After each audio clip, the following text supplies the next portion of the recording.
Peanut powder, protein.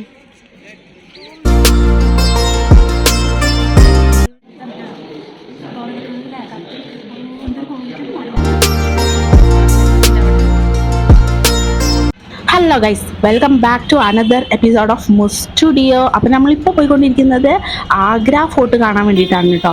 Agra വന്നു കഴിഞ്ഞാൽ താജ്മഹൽ കഴിഞ്ഞാൽ മോസ്റ്റ് ഫേമസ് ആയിട്ടുള്ള ഒരു പ്ലേസ് ആണ്. നമ്മളിവിടെ ഡൽഹിയിൽ വന്നിട്ട് സ്റ്റേ ചെയ്തിട്ടുള്ളത് ആഗ്ര കണ്ടോൺമെൻറ്റിൻ്റെ അവിടെ തന്നെയാണ്. ഇവിടുന്ന് കുറച്ച് ദൂരമേ ഉള്ളൂ, ഓട്ടോയിൽ പോകാൻ മാത്രമുള്ള ദൂരമേ ഉള്ളൂ. മെട്രോ ഉണ്ടെങ്കിൽ കുറച്ചുകൂടി ഈസി ആയേനെ, പക്ഷേ ഇവിടെ മെട്രോ ഇല്ല കേട്ടോ. സോ നമ്മൾ ഓട്ടോ വഴിയാണ് പോകുന്നത്. കുറച്ച് ദൂരമേ ഉള്ളൂ. നിങ്ങൾ വന്നു കഴിഞ്ഞാൽ ആഗ്ര കണ്ടോൺമെൻറ്റിൻ്റെ അവിടെ തന്നെ സ്റ്റേ ചെയ്യുന്നതായിരിക്കും ഏറ്റവും ഈസി പറയുന്നത്. അവിടെ ആകുമ്പോൾ നമുക്ക് റെൻറ്റ് കുറവാണ്, എല്ലാം കൊണ്ടും ചിലവും നമുക്ക് ഇഷ്ടമുള്ള ഫുഡ് ഐറ്റംസ് ഒക്കെ കൂടുതൽ ആഗ്ര കണ്ടോൺമെൻറ്റിൻ്റെ അവിടെ തന്നെയാണ് കേട്ടോ കിട്ടണേ. അങ്ങോട്ട് പോകുന്നതിനനുസരിച്ച് ഇവരുടെ റൂറൽ ഏരിയാസിലുള്ള ഫുഡാകുമ്പോൾ നമുക്ക് അത്ര പെട്ടെന്നൊന്നും അങ്ങ് ദഹിക്കില്ല, അങ്ങനെ ഒരു പ്രശ്നമുണ്ട്. സോ ഗൈസ്, നമ്മൾ ആഗ്ര ഫോർട്ടിലോട്ട് പോയിക്കൊണ്ടിരിക്കുകയാണ്. പോണ വഴിയിൽ കുറേ ഫേമസ് സ്പോട്ടുകളൊക്കെ കാണാൻ വേണ്ടിയിട്ട് പറ്റുന്നുണ്ട് കേട്ടോ. കുറേ ഫോഴ്സ് ഓഫീസേഴ്സ് അങ്ങനത്തെ സംഭവങ്ങളൊക്കെ കാണാൻ പറ്റുന്നുണ്ട്. ഇതാണ് ഇതിൻ്റെ എൻട്രൻസ് ഗേറ്റ്. ഈ ഗേറ്റിൻ്റെ ഒരു പേരുണ്ട് കേട്ടോ, അമർസിംഗ് ഗേറ്റ് എന്നാണ് ഇതിനെ പറയുക. ഇതുവഴിയാണ് ഇതാണ് മെയിൻ എൻട്രൻസ്. ഒരു ഗേറ്റ് ഇതിനുള്ളൂ ടോട്ടൽ. വേറെയും കുറേ ഗേറ്റുകളൊക്കെ ഉണ്ട്. മീൻസ് കൊട്ടാരല്ലേ, 4-5 വാതിലുകളൊക്കെ ഉണ്ടാവും. പക്ഷെ ആ വാതിലുകളൊക്കെ ബ്ലോക്ക് ചെയ്തിട്ടേക്കാണ്.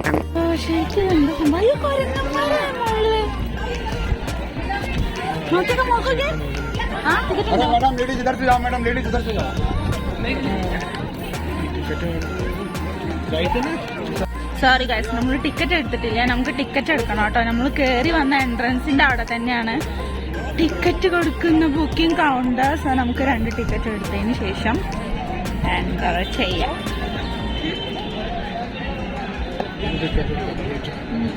എത്രയാണാവോ അല്ലേ?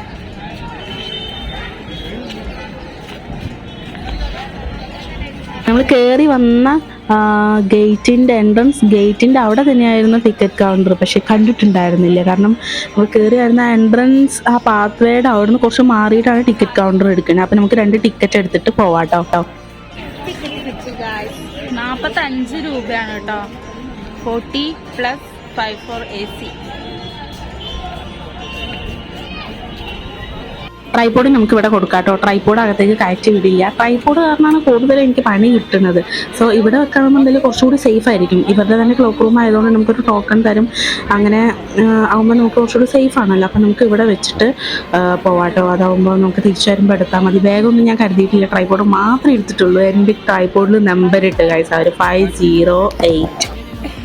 നമ്മളിപ്പോൾ ടിക്കറ്റൊക്കെ കാണിച്ചു കൊടുത്ത് അകത്തേക്ക് കയറിയിട്ട് അകത്തെ ഒരു വ്യൂ പറയുന്നത് ഇതാണ്. 2 സൈഡിൽ ഇങ്ങനെ ക്ലോസ് ചെയ്തിട്ടുണ്ട്, അങ്ങോട്ട് കടക്കാൻ പറ്റാത്ത രീതിയിൽ.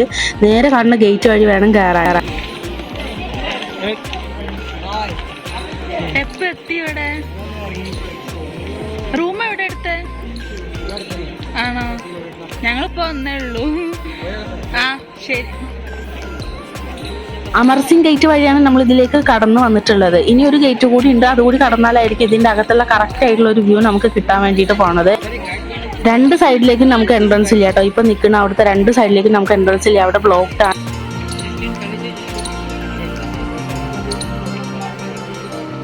ശരിക്കും ഈ പാത്വേ ഒക്കെ കാണുമ്പോൾ എനിക്ക് തോന്നുന്നത് എന്താണെന്നറിയാം, പണ്ടത്തെ രാജാക്കന്മാരൊക്കെ മെയിനായിട്ട് വന്നിട്ടുണ്ടായിരുന്ന കുതിരവണ്ടി, ആന വഴി അങ്ങനെയൊക്കെയല്ലേ വന്നിട്ടുണ്ടായിരുന്നത്. അപ്പോൾ അതിനൊക്കെ നടക്കാൻ പാകത്തിലുള്ള ഒരു പാത്വേ ആയിട്ടാണ് ഇത് മെയിനായിട്ട് നിർമ്മിച്ചിട്ടുള്ളത് കേട്ടോ. പിന്നെ അതേപോലെ തന്നെ പണ്ടൊക്കെ ഇംഗ്ലീഷുകാരൊക്കെ മെയിനായിട്ട് ഇവിടെ ഈസ്റ്റ് ഇന്ത്യ കമ്പനിയൊക്കെ ഇവിടെ ഭരിച്ചിട്ടുണ്ട്. അപ്പം ഇവരുടെ മുഗൾ രാജവംശത്തിൻ്റെ മുമ്പോ ശേഷമോ ആയിട്ട് അവരിവിടെ ഭരിച്ചിട്ടുണ്ട്. അപ്പോൾ അന്നേരം അവർ യൂസ് ചെയ്യുന്നത് പറയുമ്പോൾ മറ്റേ എന്തോ ഒരു ഐറ്റം കാറുണ്ടല്ലോ, അംബാസഡർ കാർ, അങ്ങനത്തെ എന്തോ കാറൊക്കെ ഇല്ല. അപ്പോൾ അത് വരാൻ വേണ്ടിയിട്ടുള്ള ഒരു ഐറ്റം റോഡ് പോലെ ഉണ്ട് എനിക്ക് അത് തോന്നിയത്. പിന്നെ നമുക്ക് ഇനി ഇവിടെ കാണാനുള്ളത് എന്താണെന്ന് വെച്ച് കഴിഞ്ഞാൽ ഇതിൻ്റെ മുകളിലോട്ടും സൈഡിലോട്ടും ഒക്കെ കുറേ എൻട്രൻസുകളുണ്ട്. അതുവഴിയൊക്കെ നമുക്ക് കടന്നു പോയിട്ട് എക്സ്പ്ലോർ ചെയ്യണം. ഇതിൻ്റെ മെയിൻ നടുമുറ്റം, ഈ നടുമുറ്റത്തിനെ പറയുന്നത് മീനാ ബസാർ എന്നാണ് കേട്ടോ. ഇവിടെ വെച്ചായിരുന്നു പണ്ടത്തെ ചന്ത നടന്നിരുന്നത്. ഞാൻ കേട്ടിട്ടുള്ളത് വെച്ചിട്ട് ഞാൻ ആഗ്ര ഫോർട്ട് കണ്ടതിന് ശേഷം സഫാരി ചാനലിലെ വീഡിയോ കണ്ടായിരുന്നു. ഇതിന് എന്താണെന്ന് ഡീറ്റെയിൽ ആയിട്ട് അറിയാനുള്ള ഭയങ്കരമായിട്ട് ആകാംക്ഷ കൂടി ഇത് കണ്ടു കഴിഞ്ഞപ്പം. അപ്പോൾ അതിൽ മെയിനായിട്ട് ഇതിൽ പറഞ്ഞിട്ടുണ്ടായിരുന്നത് അന്നത്തെ കൊട്ടാരത്തിലുണ്ടായിരുന്ന സ്ത്രീകൾക്ക് പുറത്ത് പോകാനുള്ള പെർമിഷൻ ഉണ്ടായിരുന്നില്ല. അപ്പോൾ അവർക്ക് ആവശ്യമുള്ള മാല, കമ്മൽ, ചാന്ത്, പിന്നെന്താ അവർക്ക് ആവശ്യമുള്ള ഐറ്റംസ് ഒക്കെ ഇവിടെ കൊണ്ടുവന്നിട്ട് തന്നെയാണ് വിറ്റിട്ടുണ്ടായിരുന്നത്. അത് ഈ ഏരിയയിൽ വെച്ചിട്ടായിരുന്നു അത്ര. അതുകൊണ്ടാണ് ഇതിന് മീന ബസാർ. ബസാർ മീൻസ് അങ്ങാടി അല്ലേ? അങ്ങാടി, അതെ, ആ ഒരു അർത്ഥത്തിലായിരിക്കണം അങ്ങനെ പേരിട്ടിട്ടുണ്ടാവാം. സോ ഇപ്പം രാജഭരണമൊക്കെ അവസാനിപ്പിച്ച് ഇതിങ്ങനെ ആർക്കിയോളജിക്കൽ ഡിപ്പാർട്ട്മെൻ്റൊക്കെ ഏറ്റെടുത്ത് ഒരു വിസിറ്റേഴ്സ് സംഭവം ആക്കിയതിന് ശേഷമാണ് ഇതിങ്ങനെ ഗാർഡനിങ് ഒക്കെ ആയിട്ട് അലങ്കരിച്ചതെന്നാണ് അറിയാൻ കഴിഞ്ഞത് കേട്ടോ. ഇതിൻ്റെ ടോട്ടൽ കാണുമ്പോൾ എനിക്ക് തോന്നുന്നത് എന്താണെന്നറിയാമോ ഗൈസ്, കംപ്ലീറ്റ് ഒരു 4 കെട്ട് എന്നൊക്കെ പറഞ്ഞാൽ കുറഞ്ഞു പോകും. കാരണം ഇതിൻ്റെ ആർക്കിടെക്റ്റിങ് സംഭവം എന്ന് പറയുന്നത് കിഡിലനാണ് ഗൈസ്. സത്യം പറയാലോ, ഈ രാജാക്കന്മാർ ജീവിച്ചിരുന്ന ഒരു സ്ഥലമല്ലേ, അതൊക്കെ നമ്മൾ നേരിട്ട് കാണാന്ന് പറഞ്ഞു കഴിഞ്ഞാൽ വേറെ ലെവല്. നിങ്ങൾ ഒരു ഇന്ത്യക്കാരനാണ്, ഒരു ഇന്ത്യൻ ആണെന്നുണ്ടെങ്കിൽ മസ്റ്റായിട്ട് നിങ്ങൾ ഇവിടെ വിസിറ്റ് ചെയ്യണം ഗൈസ്. അത്രയും കിഡിലനായിട്ടുള്ള സ്പോട്ടാണ്. കുറേ ഫോറിനേഴ്സൊക്കെ വന്നിട്ടുണ്ട് കേട്ടോ അവിടെ. കൂടുതലും ഇതൊന്ന് തൂത്തുവാരി കൊണ്ടുപോയിട്ടുള്ളത് ഈസ്റ്റ് ഇന്ത്യ കമ്പനി, അതായത് ഇംഗ്ലീഷുകാരാണെന്നാണ് അറിയാൻ കഴിഞ്ഞത്. ഇവിടെ കുറേ ഇതിലൊക്കെ ഫ്ലെക്സ് അല്ല, ഓരോരോ സ്പോട്ടിലും അവരതെന്താണെന്ന് പറഞ്ഞുകൊണ്ട് കുറേ ബോർഡുകൾ വെച്ചിട്ടുണ്ട്. അവിടെയൊക്കെ ഇങ്ങനെ പ്രത്യേകം എഴുതിയിട്ടുണ്ട് ഇതെങ്ങനെ മീൻസ് ഇംഗ്ലീഷുകാർ ഇവിടെ ഭരിച്ചിരുന്ന കാര്യമൊക്കെ അതിൽ എഴുതി വെച്ചിട്ടുണ്ട്. പക്ഷേ വേറെ മീൻസ് വീഡിയോസ് വഴിയൊക്കെ എനിക്ക് അറിയാൻ കഴിഞ്ഞത് അവർ കൂടുതലും ഇവിടുന്ന് രത്നങ്ങളും കാര്യങ്ങളൊക്കെ തൂത്തുവാരി കൊണ്ടുപോയിട്ടുണ്ട് കേട്ടോ. നന്നായിട്ട് അടിച്ചു മാറ്റിയിട്ടുണ്ട് ഇവിടുന്ന്. അപ്പോൾ പാപ്പരായ കോലമാണ് നമ്മളിപ്പോൾ കാണുന്നത്. പക്ഷേ ഒരു ഭംഗിക്കോ ഒരു കോട്ടവും പറ്റിയിട്ടില്ല കേട്ടോ. കംപ്ലീറ്റ് ഇത് റെഡ് സ്റ്റോൺ ആണ് കേട്ടോ. പിന്നെ ഈ ആഗ്ര ഫോർട്ട് കാണുമ്പോൾ എനിക്ക് മെയിനായിട്ട് ഓർമ്മ വരുന്നത് റെഡ് ഫോർട്ടാണ്. പക്ഷേ റെഡ് ഫോർട്ട് ഡൽഹിയിൽ പോകണം കേട്ടോ കാണാൻ. ആഗ്ര ഫോർട്ട് ആഗ്രയിൽ തന്നെയാണ്.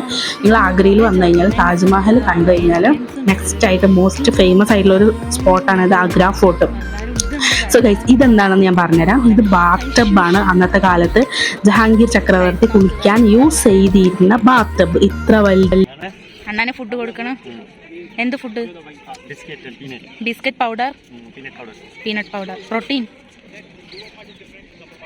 അതാ ഹിസ് മോം, ദിസ് മോം. ഇതിൻ്റെ അമ്മ കുട്ടിയാണ് കേട്ടോ ഇത്. Feed them. अच्छा है, so cute. ഗാർഡനിങ്ങിൻ്റെ മെയിൻ്റനൻസ് ഒക്കെ അന്നന്ന് തന്നെ അത്രയും മെയിൻറ്റെയിൻ ചെയ്ത് അവർ കൊണ്ടുപോകുന്നുണ്ട് കേട്ടോ. അത്രയും ഭംഗിയുണ്ട് അത് കാണാൻ വേണ്ടിയിട്ട്. മീൻസ് ബാക്കിയുള്ള ഗാർഡനിങ് ഏരിയാസൊക്കെ നോക്കി കഴിഞ്ഞ് കഴിഞ്ഞാൽ ഇവിടെ ഡെയിലി വന്ന് ഇവർ പുതിയത് നട്ടുപിടിപ്പിക്കുന്നുണ്ടെന്ന് തോന്നുന്നു. നല്ല ഭംഗിയുണ്ട് കാണാൻ, കണ്ണിന് കുളിർമ ഒഴുകുന്ന കാഴ്ച. ഇവിടുത്തെ ഒരു ക്ലൈമറ്റ് എന്ന് പറയുമ്പോൾ ഇപ്പം നിങ്ങൾക്ക് കാണുമ്പോൾ വെയിലുള്ള പോലെയൊക്കെ തോന്നും. ഇവിടെ ആകെ വെയിൽ കിട്ടുന്ന സമയം ഇതാണ്. അല്ലാത്തപ്പോഴൊക്കെ നല്ല തണുപ്പാണ് കേട്ടോ. തണുത്ത് കോട്ട് ഷൂസ് അത് രണ്ടും ഇടാണ്ട് പുറത്തേക്ക് ഇറങ്ങാനോ പോലും പറ്റില്ല ഗൈസ്. അച്ചാതി തണുപ്പാണ്. ഇനി നമുക്ക് ഉള്ളിലെ വിശേഷങ്ങളൊക്കെ നോക്കാം കേട്ടോ. ഉള്ളിലെ ഇതെന്ന് പറയുമ്പം ശരിക്കും ഇവർ ടിക്കറ്റിൻ്റെ അകത്ത് 45 റുപ്പീസാണ് പറഞ്ഞിട്ടുള്ളത്. ഓൺലൈനിൽ എടുക്കുമ്പോഴും നമുക്ക് 45 റുപ്പീസ് തന്നെ വരും കേട്ടോ. അതായത് ഓൺലൈനിൽ മീൻസ് 30 റുപ്പീസ് എന്തോ ആണ്. പക്ഷേ ഇവിടെ വരുമ്പം എൻട്രൻസിൻ്റെ സമയത്ത് അവർ എക്സ്ട്രാ ഒരു 15 റുപ്പീസ് എക്സ്ട്രാ അവർ GST പോലെ ആഡ് ചെയ്യും. ഇവിടെ വന്ന് നേരിട്ട് ടിക്കറ്റ് എടുക്കുകയാണെന്നുണ്ടെങ്കിൽ ടോട്ടൽ 45. അതേപോലെ തന്നെ അവർ ഡയറക്റ്റ് മേടിക്കും. ഓൺലൈനായിട്ടാണെന്നുണ്ടെങ്കിൽ 30 + 15 അങ്ങനെ മേടിക്കുന്നു എന്നാണ് അറിഞ്ഞത് കേട്ടോ. പക്ഷേ ഈ 45ൻ്റെ അകത്ത് ഒരു 5 റുപ്പീസ് അവർ AC എന്ന് കൊടുത്തിട്ടുണ്ടായിരുന്നു. ഇതിനകത്ത് എന്തോന്ന് AC എന്ന് എനിക്കൊരു പിടുത്തം കിട്ടുന്നില്ല കേട്ടോ. ബിക്കോസ് ഇവിടെയുള്ള ഒരു ടെമ്പറേച്ചർ എന്ന് പറയുന്നത് ഡൽഹിയിലുള്ള നോർമൽ ടെമ്പറേച്ചർ തന്നെയാണ്, നോർമൽ കൂളിംഗ് തന്നെയാണ്. എസ്പെഷ്യലായിട്ട് ഒരു AC അങ്ങനെ ഒരു എഫക്റ്റ് ഒന്നും ഇല്ല കേട്ടോ. ഇവിടെ കുറേ പേരൊക്കെ കാല് കടഞ്ഞിട്ടൊക്കെ ഇരിക്കുന്നതാണ്. നമുക്ക് പുറത്ത് പോയിട്ട് ഇരിക്കാമെന്ന് വിചാരിച്ചിട്ട് ഞങ്ങൾ തന്നെ നടന്നുകൊണ്ടിരിക്കുകയാണ് കേട്ടോ. പിന്നെ ഇവിടുത്തെ ഡിസൈനുകൾ എന്നൊക്കെ പറയുമ്പം നമ്മൾ കുറേ മൂവീസിലൊക്കെ കണ്ടിട്ടില്ലേ, കുറേ പടങ്ങളിലൊക്കെ. അതായത് ഏതോ ഒരു പടത്തിലുണ്ടല്ലോ ക്ലാസിക്കൽ ഡാൻസുകൾ വരുമ്പോൾ മെയിനായിട്ട് ഇങ്ങനത്തെ ഡിസൈനുകളൊക്കെ കാണിച്ചു തരാറില്ലേ. എനിക്ക് തോന്നുന്നത് ഇതിൻ്റെ സെറ്റ് ഇട്ടിട്ട് ചെയ്യുന്നതാണെന്ന് കേട്ടോ. കാരണം ആ രീതിയിലാണ് ഇതിൻ്റെ ഡിസൈൻ വരുന്നത്. കണ്ടോ, ഈ ഡിസൈൻ്റെ പേരെന്താണെന്ന് എനിക്കറിയില്ല. എന്തായാലും കുറേ റിസ്ക് എടുത്തിട്ടായിരിക്കണം. കാരണം ഇന്നത്തെ കാലത്ത് പോലും നമുക്ക് ഇങ്ങനത്തെ ഒരു ഡിസൈൻ ഉണ്ടാക്കിയെടുക്കാന്ന് പറയുന്നത് ഇറ്റ്സ് ടു മച്ച് ഹാർഡ് വർക്കാണ് ഗൈസ്. ആദ്യ ഡിസൈനാണ് കേട്ടോ. ഫോറിനേഴ്സൊക്കെ നന്നായിട്ട് ഇവിടുന്ന് സൂം ചെയ്ത് ഫോട്ടോസും വീഡിയോസും ഒക്കെ നന്നായിട്ട് കോപ്പി ചെയ്ത് കൊണ്ടുപോകുന്നുണ്ട്.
കാണുന്നുണ്ട് കേട്ടോ മോൾക്ക്. പക്ഷെ മോൾക്ക് എത്തി നോക്കിയപ്പോഴാണ് അറിയുന്നത് അത് ബ്ലോക്ക്ഡാണ് ഗൈസ്. അവിടെ ഒരു ഡോറ് വെച്ചിട്ട് അടച്ചിട്ടുണ്ട്, താക്കോലിട്ട് പൂട്ടിയിട്ടുണ്ട്. ഞാൻ ചില ഡോറൊക്കെ ഇങ്ങനെ പതുക്കെ തുറക്കാനൊക്കെ നോക്കി, പക്ഷെ പറ്റണില്ല കേട്ടോ. നമ്മളങ്ങനെ ചെയ്ത് കഴിഞ്ഞാൽ ഇവിടെ ഗാർഡ്സ് ഉണ്ട്, അവർ വന്ന് പിടിച്ച് പുറത്താകും.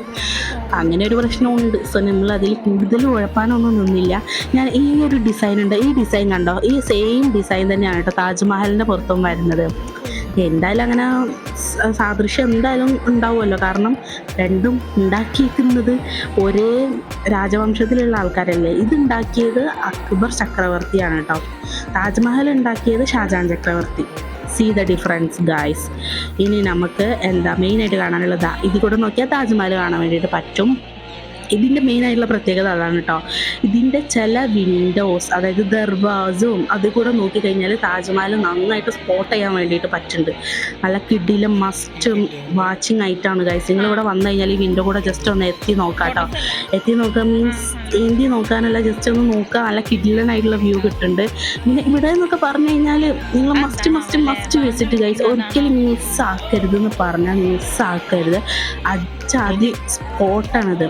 നമ്മളൊരു ഇന്ത്യക്കാരനാണെന്നുണ്ടെങ്കിൽ ഇന്ത്യ ഭരിച്ച ഒരു കൊട്ടാരം, രാജവംശത്തിൻ്റെ കൊട്ടാരം കണ്ടില്ലെങ്കിൽ എന്തോന്നിടെ ഇതൊക്കെ ഇങ്ങനെ ബാക്കി വെച്ചതിന് so thanks to archaeological department. സത്യം പറയാതെ ഗൈസ്, കാരണം ഇതൊക്കെ എത്ര നമ്മൾ ജനിക്കുന്നതിൻ്റെ AD ആ കാലഘട്ടത്തിൽ ഉണ്ടാക്കിയൊരു കൊട്ടാരമാണിത്. അത് ഈ കാലത്തും ഇങ്ങനെ അവശേഷിപ്പിച്ചത് കൊണ്ടാണ് നമുക്കത് കാണാൻ വേണ്ടിയിട്ട് പറ്റിയത്. അതിന് സോ താങ്ക്സ്, സത്യം പറയാലോ. പിന്നെ നമുക്ക് കണ്ടു കഴിഞ്ഞാൽ എന്താണെന്ന് പോലും മനസ്സിലാകാത്ത കുറേ സംഭവങ്ങളൊക്കെ ഇവിടെ കാണാനിടയായിട്ടോ. നമ്മുടെ കൂടെ ഒരു ഗൈഡ് ഉണ്ടെന്നുണ്ടെങ്കിൽ ഡീറ്റെയിൽ ആയിട്ട് പറഞ്ഞു തരും. ഞങ്ങൾ വരുമ്പോൾ ഭയങ്കര ശല്യമായിരുന്നു ഇത് ഗൈഡൊക്കെ. അതായത് madam guide, photo guide, means please എന്നൊക്കെ പറഞ്ഞിട്ട് കുറേ പേരുണ്ടായിരുന്നു. ശല്യം കാരണം ആരെയും എടുക്കാനില്ല, സത്യം പറയാലോ. പിന്നെ കുറേ ഫോറിനേഴ്സിൻ്റെ കൂടെ ഒക്കെ ഗൈഡ് ഉണ്ട് കേട്ടോ. അവരൊക്കെ ഡീറ്റെയിൽ ആയിട്ട് പറഞ്ഞു കൊടുക്കുന്നുണ്ട് കാര്യങ്ങളൊക്കെ എന്താണ് ഏതാണെന്നൊക്കെ. അവർക്ക് അറിയാൻ ഭയങ്കര ജിജ്ഞാസ ഉണ്ടാവുമല്ലോ. പിന്നെ നമ്മളിങ്ങനെ ഉള്ളിലോട്ട് ഇങ്ങനെ പോണതിനനുസരിച്ച് നമുക്ക് ഭയങ്കരമായിട്ട് മിസ്റ്റീരിയസ് ആയിട്ടുള്ള ഭയങ്കര ക്യൂരിയോസിറ്റി കൂട്ടുന്ന കുറേ സംഭവങ്ങളൊക്കെ കാണാൻ വേണ്ടിയിട്ട് പറ്റും കേട്ടോ. എനിക്ക് ഈ ഹാള് കണ്ടപ്പോൾ എനിക്ക് തോന്നിയത് എന്താ പറയുക, അന്നത്തെ കാലത്തൊക്കെ ഇങ്ങനെ സോറ് പറഞ്ഞിരിക്കില്ലേ, കുറേ തള്ളി മറിക്കാനൊക്കെ ഉള്ള ഒരു ഹാള്, അങ്ങനെയൊക്കെ തോന്നി കണ്ടപ്പം. ആ രീതിയിലാണ് അത് പണി. നല്ല തണുപ്പുണ്ട് കേട്ടോ. നിലത്ത് മാർബിളാണെന്ന് എനിക്ക് തോന്നുന്നത്. നല്ല തണുപ്പുണ്ട്. പിന്നെ ചില റൂമൊക്കെ കാണുമ്പം ഇതിൽ എത്രയോ ലക്ഷം ആയിരക്കണക്കിന് ആൾക്കാർ താമസിച്ചൊരു കോട്ടയാണത്. അപ്പം അത്ര വലിപ്പമൊക്കെ ഉണ്ടാവും. അത്രയൊക്കെ നമുക്കിത് കാണുമ്പോൾ ഭയങ്കര അമ്പരപ്പാണ്. ഇങ്ങനത്തെ ഒരു സംഭവം ഇതുവരെ കണ്ടിട്ടില്ലല്ലോ. അതിൻ്റെ ഒരു അമ്പരപ്പ് നന്നായിട്ടുണ്ടായിരുന്നു എനിക്ക്.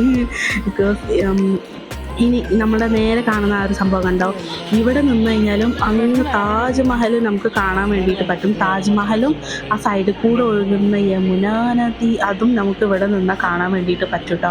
ഞാൻ സൂം ചെയ്ത് കാണിച്ചു തരാം. കണ്ടോ എന്ത് ഭംഗി. നമ്മൾ താജ്മഹൽ പോയിട്ടില്ല കേട്ടോ. ഇവിടെ വന്നിട്ട് നാളെയാണ് താജ്മഹൽ പോണത്. അതിൻ്റെ ഇന്നിപ്പോൾ നമ്മളിവിടെ ഡൽഹിയിൽ ആഗ്രയിൽ വന്ന് എത്തിയതേ ഉള്ളൂ. ഒന്ന് റെസ്റ്റ് പോലും എടുക്കാണ്ട് നമ്മളിത് കാണാൻ വേണ്ടിയിട്ട് വന്നതാണ്. നാളെയാണ് താജ്മഹൽ കാണുക. സോ ഇത് കണ്ടു കഴിഞ്ഞിട്ട് താജ്മഹൽ കാണുമ്പോൾ ഒരു പ്രത്യേക എഫക്റ്റ് ആയിരിക്കും. നിങ്ങളും അങ്ങനെ കണ്ടു നോക്കുക. വന്നു കഴിഞ്ഞാൽ ഫസ്റ്റ് ദിവസം ആഗ്ര ഫോർട്ട് കാണാം, പിറ്റേന്ന് താജ്മഹൽ കാണാം. ഇതിൻ്റെ അകത്തൊക്കെ രത്നങ്ങൾ ഉണ്ടെന്നൊക്കെ ഞാൻ കുറേ വീഡിയോസിനകത്ത് കണ്ടിട്ടുണ്ടായിരുന്നു കേട്ടോ. അതായത് ഇങ്ങനത്തെ കുഞ്ഞു ഹോൾസ് കണ്ടത്, അവിടെയുള്ള ഡിസൈനുകൾ കണ്ടു, അതിനകത്തൊക്കെ രത്നങ്ങൾ പതിച്ചിട്ടായിരുന്നു എന്ന് ഞാൻ കുറേ വീഡിയോസിനകത്തൊക്കെ കണ്ടിട്ടുണ്ട്.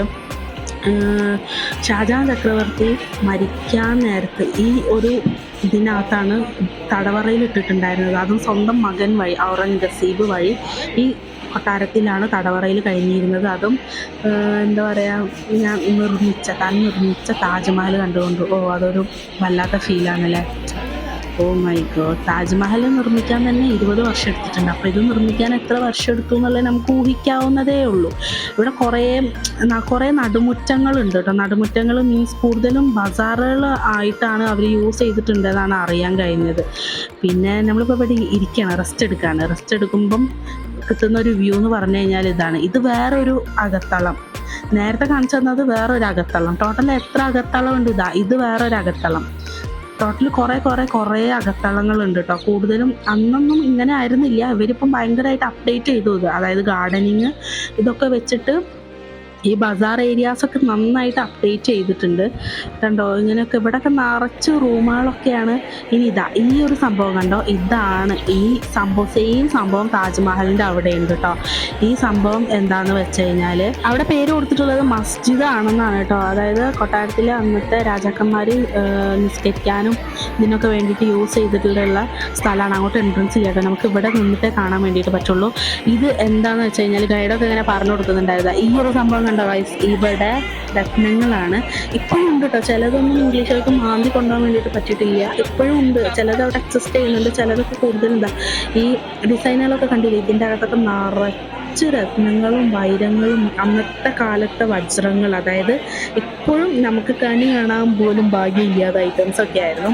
കുറേയൊക്കെ ഇംഗ്ലീഷുകാർ തട്ടിപ്പറിച്ച് കൊണ്ടുപോയി, കുറേയൊക്കെ ഇപ്പോഴും ഉണ്ട്. ഈ ഒരു സംഭവം എന്ന് പറയുന്നത് എന്താണെന്ന് ഞാൻ പറഞ്ഞുതരാം. അന്ന് യൂസ് ചെയ്തിട്ടുണ്ടായിരുന്ന ഷിറ്റ് പീരങ്കി, ഒറിജിനൽ പീരങ്കി നമുക്ക് ഇവിടെ കാണാൻ വേണ്ടിയിട്ട് പറ്റും ഗൈസ്. ഒറിജിനൽ. അതിൻ്റെ അകത്തേക്ക് എൻട്രൻസ് ഇല്ല. ഇവിടെയൊക്കെ നിന്ന് മാറി നിന്നും ചെറിയ പോസ്റ്റിലൊക്കെ നമുക്ക് എടുക്കാം. പിന്നെ അടുത്തത് കാണിച്ചു തരാൻ വേണ്ടിയിട്ട് പോകണത് അന്നത്തെ കിണർ കണ്ടോ. ഒരു ഇച്ചിരി വെള്ളം അവശേഷിക്കുന്നുണ്ട് കേട്ടോ. ഇതിൻ്റെ ആഴം എന്ന് പറഞ്ഞു കഴിഞ്ഞാൽ എൻ്റെ മോനെ നമുക്ക് ഊഹിക്കാൻ പോലും പറ്റില്ല, അത്ര ആഴത്തിലാണ് കേട്ടോ. സാധാരണ കിണർ പോലെ അല്ല, നല്ല ആഴത്തിലാണ് ഇത് കിടക്കണേ. അതിലൊരു ഇച്ചിരി വെള്ളം ഇപ്പോഴും അവശേഷിക്കുന്നുണ്ട്. പിന്നെ അതിൽ എന്തൊക്കെ അവിടെ ഇവിടെ ഒക്കെ ആയിട്ട് കിടക്കുന്നതൊക്കെ കാണുന്നുണ്ട് കേട്ടോ. അതായത് നമ്മൾ കായംകുളം കൊച്ചുണ്ണി അങ്ങനത്തെ കുറേ രാജാക്കന്മാരുടെ കുറേ മൂവീസൊക്കെ കണ്ടിട്ടില്ലേ, അതിലൊക്കെ കണ്ടിട്ടില്ലേ ഈ നിധിപ്പെട്ടിയൊക്കെ കിടക്കുന്ന പോലെ കിണറ്റിൻ്റെ അടിയിൽ അതേപോലത്തെ ഒരു സ്പേസ് പോലെ എനിക്ക് തോന്നി. ഇത്ര വലിയ കിണറാണ് കേട്ടോ. കിണർ പറയുമ്പോൾ സാധാരണ കിണറല്ല, ഒരു 1.5 കിണർ. ഇതിൻ്റെ എൻട്രൻസ് ടൈം എന്ന് പറയുന്നത് രാവിലെ സൂര്യോദയം തൊട്ട് വൈകിട്ട് സൺസെറ്റ് വരെ ഉണ്ടാവും കേട്ടോ. അത് കഴിഞ്ഞ് കഴിഞ്ഞാൽ എൻട്രൻസ് ഇല്ല. വൈകിട്ട് സൺസെറ്റ് കഴിഞ്ഞ് കഴിഞ്ഞാൽ പിന്നെ എൻട്രൻസ് ഉണ്ടാവില്ല. നിറച്ച് കുരങ്ങന്മാർ അവിടെ ഗൈസ്. ഞാൻ ശ്രദ്ധിച്ചൊരു കാര്യം, ഇവിടെ വന്നിട്ട് നിറച്ച് കുരങ്ങന്മാർ അവിടെ ഒക്കെ ആയിട്ട് ഇങ്ങനെ ഇരിക്കുന്നുണ്ടായിരുന്നു. അങ്ങനെ നമ്മൾ തിരിച്ചു പോവുകയാണ്. വന്ന ഗേറ്റിലൂടെ തന്നെയാണ് തിരിച്ചിറങ്ങുന്നത് കേട്ടോ. Same gate. വേറെ കുറേ ഗേറ്റുകളുണ്ട്. ഒരു കൊട്ടാരമാകുമ്പോൾ ഒരു ദർവാസൊന്നും അല്ലല്ലോ, കുറേ ഇഷ്ടംപോലെ ഡോറുകളൊക്കെ ഉണ്ടാവും. പക്ഷെ വന്നതിലൂടെ തന്നെയാണ് നമ്മൾ തിരിച്ചു പോകുന്നത്. ആൻഡ് നമുക്ക് പുറത്തിറങ്ങിയിട്ട് ഇതിൻ്റെ ഒരു ഓവർവ്യൂ കൂടി എടുക്കണം കേട്ടോ. കാരണം പുറത്ത് നിന്ന് കാണുമ്പോൾ ഒരു കോട്ട തന്നെയാണ്, രാജാക്കന്മാരുടെ കോട്ട തന്നെയാണ്. പക്ഷെ അകത്തേക്ക് കയറുമ്പം വേറൊരു ഒരു ഇപ്പോഴും ആൾതാമസമൊക്കെ ഉള്ള അങ്ങനത്തെ ഒരു ഏരിയ പോലെയാണ് ഗൈസ് എനിക്ക് തോന്നിയത്. ബിക്കോസ് ഇപ്പോഴും വിശ്വസിക്കാൻ പറ്റണില്ല ഈ കൊട്ടാരം ആ നൂറ്റാണ്ടിൽ പണിതതാണോ എന്ന്. പക്ഷെ അജാതി ആർക്കിടെക്ചറിങ് ടെക്നോളജിയൊക്കെയാണ് യൂസ് ചെയ്തിട്ടുള്ളത് കേട്ടോ. നിങ്ങൾ ഡൽഹി വന്നു കഴിഞ്ഞാൽ മസ്റ്റായിട്ട് വിസിറ്റ് ചെയ്യുക. ഡൽഹി വന്നാലല്ല, കിട്ടുന്ന പൈസ കൊണ്ട് ഗൈസ് നിങ്ങൾ മസ്റ്റായിട്ട് ആഗ്ര ഫോർട്ടും താജ്മഹലും വന്ന് കാണാം. അടിപൊളിയാണ്, നിങ്ങൾക്ക് ഒരിക്കലും നഷ്ടാവില്ല. കിഡിലൻ സ്പോട്ടാണ്.